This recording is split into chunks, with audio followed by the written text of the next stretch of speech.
Hi, my name is Nancy Lee, and I believe that authentic cross-racial relationships are possible and valuable.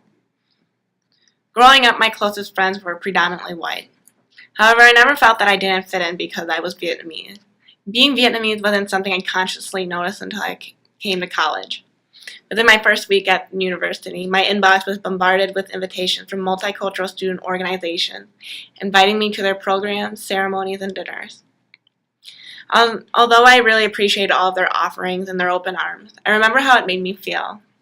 I felt like I was an outsider on campus, and to feel any sense of belonging, I would have to join one of these groups.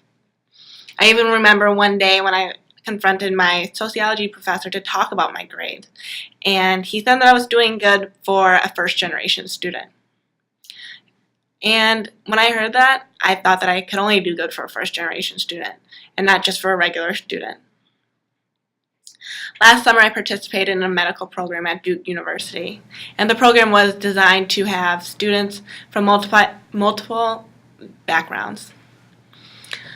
They said that we would make lifelong friendships, and I was skeptical when I first saw the program brochure, but they were right, and I met people who were African American, Native American, Latino, and white, and we did everything together. We ate, studied, traveled together every day for 6 weeks. And it wasn't until I returned home that I noticed how much these cross-racial relationships benefited me. There's one particular afternoon that I remember when I was eating lunch with a couple of black friends, and they were all sharing stories of how they dealt with racism at their home universities.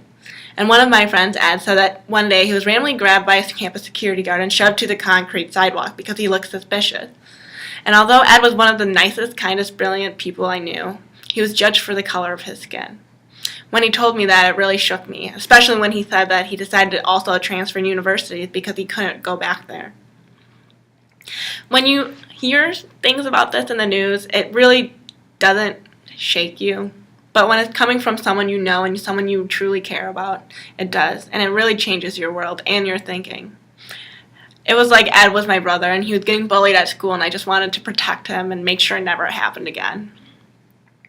And listening to the other students talked about how they dealt with racism at their school was also saddening.